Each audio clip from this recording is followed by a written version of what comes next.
"I fixed it," he whispered, as the officers tackled him to the blood-soaked floor. Daniel Reeves, a 30-year-old devoted husband and father, had always believed in love, in family, in the sacred bond between a parent and child. But on a cold winter night, something inside him shattered. His 50-year-old wife, Claire, lay lifeless before him, her body riddled with 20 bullets. The walls of their bedroom were painted red, the air thick with gunpowder and vengeance. It wasn't just a murder. It was an execution. The crime was unspeakable. The betrayal? Unforgivable. Claire Reeves wasn't just having an affair. She was having it with their 10-year-old son. This is more than just a story about murder. It's a descent into the darkest corners of human depravity, a testament to the lengths a man will go when faced with an evil so profound it warps reality itself. Did Daniel commit an act of righteous vengeance, or did he lose himself to madness? Daniel Reeves had always wanted a simple life. He was a man of routine, waking before dawn to work long shifts at the factory, coming home each evening to his wife and son. He wasn't rich, but he worked hard to provide, believing that love and effort were enough to build a happy home. At 30 years old, he had been married to Claire for a decade, convinced she was the love of his life. She was older, wiser, and in the beginning, her confidence had been intoxicating. She made him feel chosen, like she saw something in him that no one else had. But over time, that admiration turned into something else. A slow, creeping control that tightened like a vice around his life. Claire Reeves was not a gentle woman. At 50, she carried herself with an air of authority, wielding her age and experience like a weapon. What she wanted, she got. What she said, went. She was meticulous in the way she managed their household, in the way she monitored their son, Evan. There were rules. Strict, unyielding rules that could never be broken. And for years, Daniel followed them, convinced that Claire's intensity was just her way of loving them. Evan, their 10-year-old son, had never been like other kids. He was quiet, always withdrawn, more comfortable in his own world than in the company of others. Claire called it special.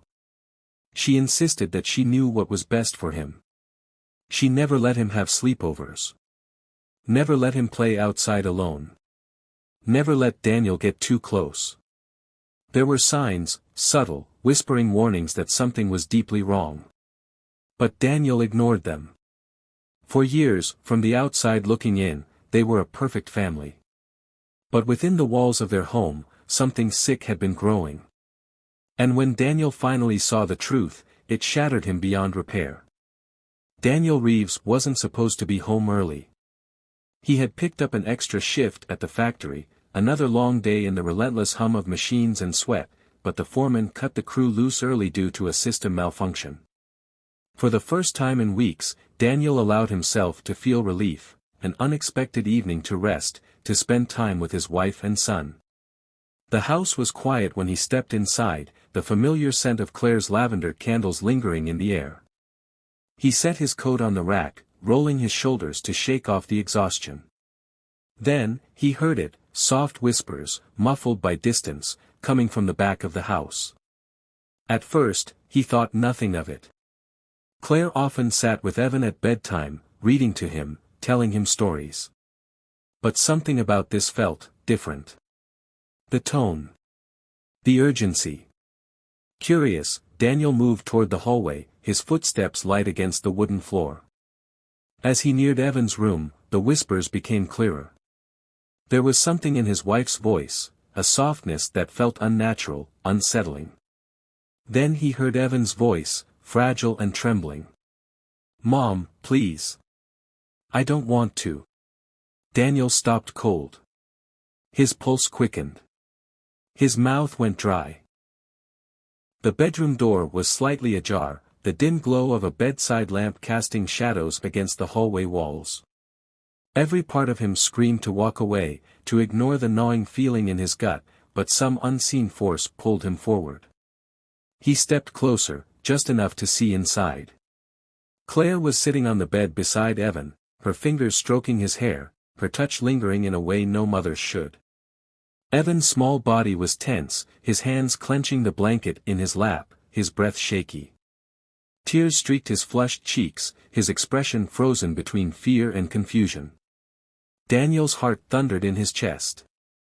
"This is our secret, baby," Claire cooed, her voice dripping with a twisted sweetness. "You know Daddy wouldn't understand." The air in the room shifted, turning thick, suffocating.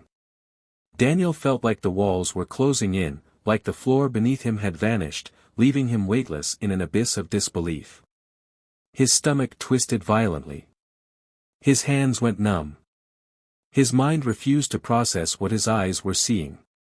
This wasn't real. This couldn't be real. Claire leaned in closer, her lips brushing against Evan's forehead, trailing lower. And then, she kissed him. Not a mother's kiss. Not a kiss of comfort. Something else. Something vile. Daniel's vision went black with rage. There was no thought. No hesitation. Just fire. Something inside him snapped so violently it felt like his very soul had ruptured. His body moved before his mind could catch up. By the time he stormed into the room, Claire barely had time to register the look in his eyes, a look that promised death. Daniel stumbled back into the hallway, his breath coming in ragged gasps.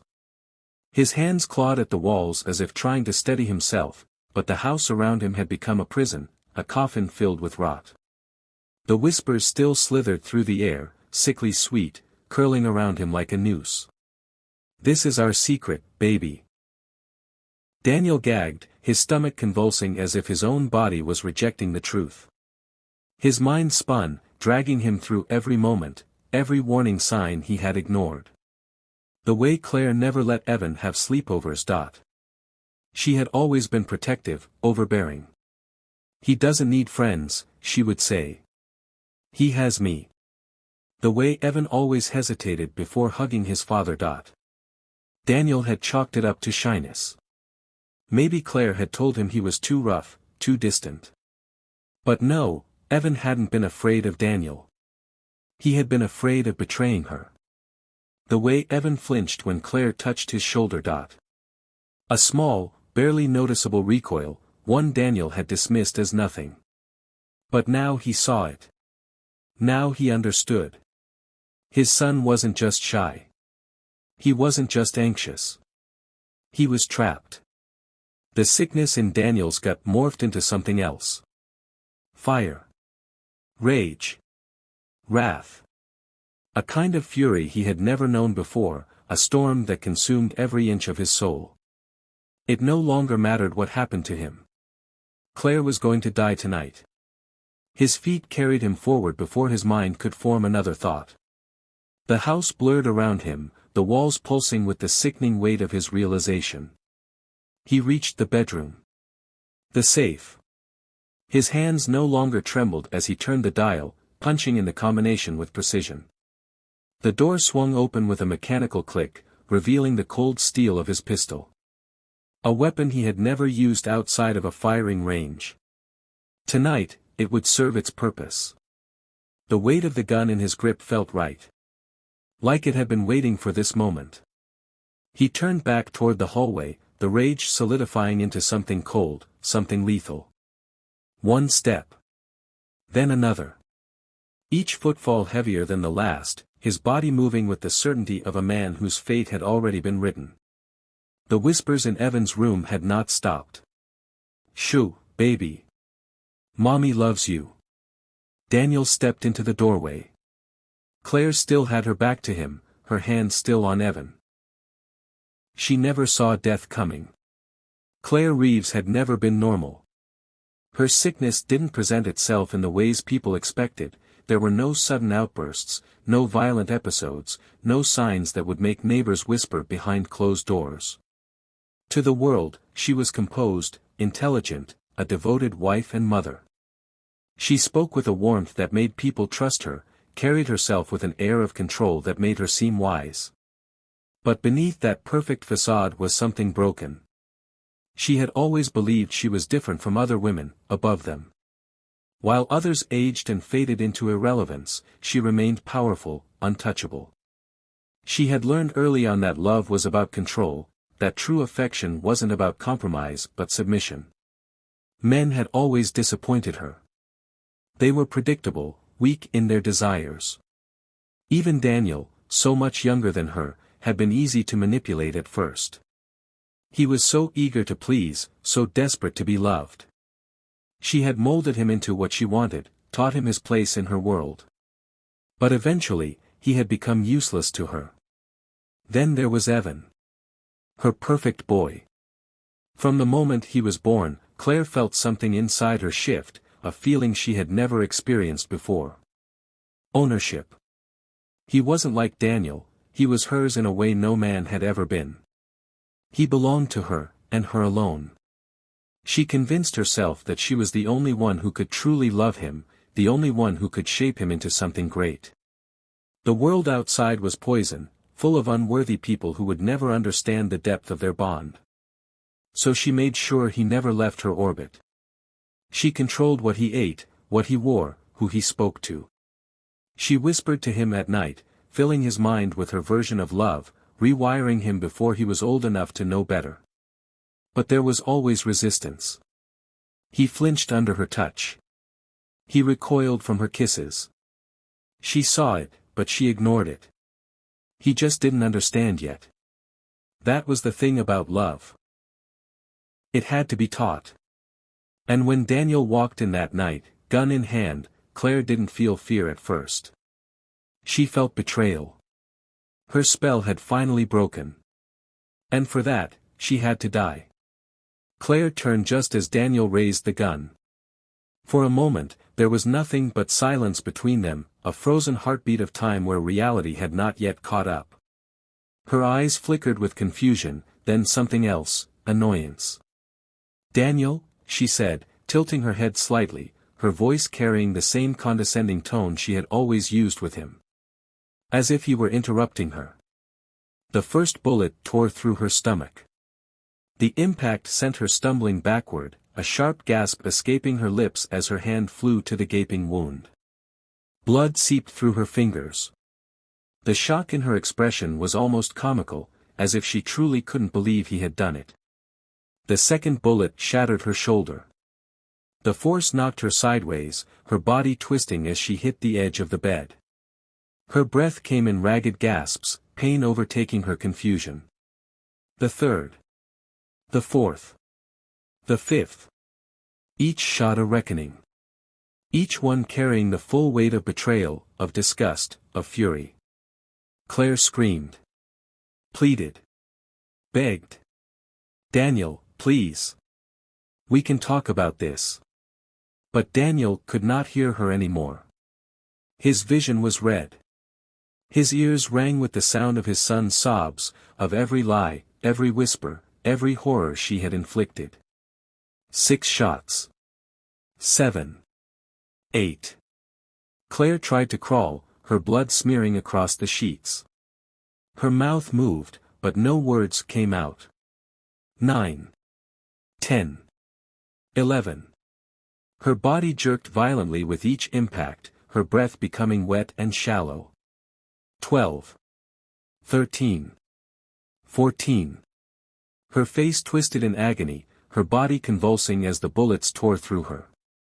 15. 16. 17.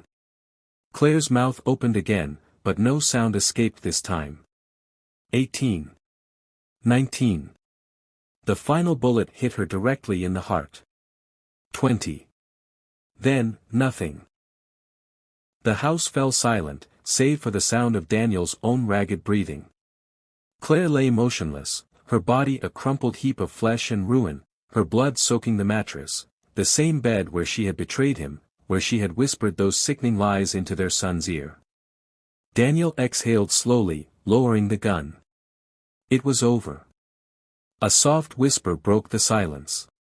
"Is she gone?" Daniel turned, his grip on the gun tightening instinctively. Evan stood in the doorway, small and fragile, his eyes wide but unreadable. He wasn't crying. He wasn't screaming. He only looked at his father, his lips trembling slightly, and whispered, "Thank you." The house smelled of blood and gunpowder. The police arrived minutes after the neighbors called, reports of gunshots, screaming, then silence. Officers moved through the dimly lit home cautiously, their boots sticky with drying blood as they stepped inside. The master bedroom was a slaughterhouse. Claire Reeves lay sprawled on the bed, her body riddled with holes, her face barely recognizable. The sheets were drenched in red, the walls splattered with the evidence of her final moments. A grotesque mural of vengeance. Daniel Reeves sat at the edge of the bed, his face expressionless. The gun lay discarded at his feet, the metallic scent of spent rounds hanging in the air. His hands rested limply in his lap, his clothes speckled with his wife's blood. He didn't look up when the officers entered. Evan clung to his father's side, his small arms wrapped tightly around Daniel's waist, his face buried against his father's chest. He refused to move, his body tense with an emotion the officers couldn't quite name. The first officer, a seasoned cop who had seen more than his share of brutality, hesitated. The scene was horrifying. But something about it felt right. Daniel didn't resist when they pulled him up from the bed, his movements slow, detached. He let them cuff him, his body limp in their grasp. It wasn't until they asked him why. Why he had done it, why he had emptied a full clip into his wife, that Daniel finally spoke. His voice was calm. Steady. Unapologetic. She was a monster. The words sent a ripple through the room, the officers exchanging uneasy glances. By morning, the news had spread like wildfire. A husband executes his wife in cold blood. The headlines were brutal, the media ruthless. But the public? The public was divided.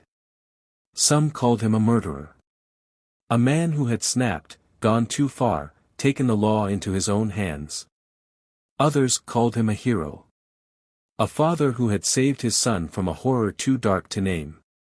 And through it all, Evan never shed a single tear. Daniel's name becomes infamous. Some call him a monster. Others call him a hero. His face is plastered across every news channel, every tabloid, every internet forum. The world divides itself into two sides, those who condemn him and those who understand him. Evan is placed in protective care, finally free from the nightmare that had been his life. For the first time in 10 years, he sleeps without fear.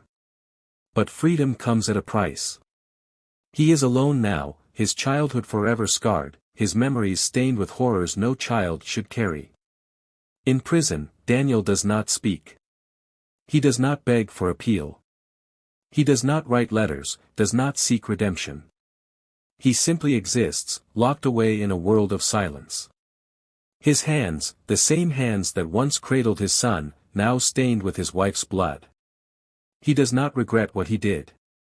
The guilt that eats away at him is not for the crime he committed, but for the years he spent blind. The years he let Claire manipulate him, control him, convince him that her overprotectiveness was love and not something much, much darker. Because the real crime wasn't the murder. It was that a father had let the monster live in his home for 10 years before finally putting her down. Daniel Reeves was no saint. But was he truly a murderer? Or did he deliver the only justice his son would ever receive? If you were in his shoes, would you have pulled the trigger? If this story shook you, share it. Discuss it. Like and subscribe to Inspector Stan, because in the shadows of the world, monsters still exist, hiding behind love, behind power, behind trust. And sometimes, the only way to stop them, is with a bullet.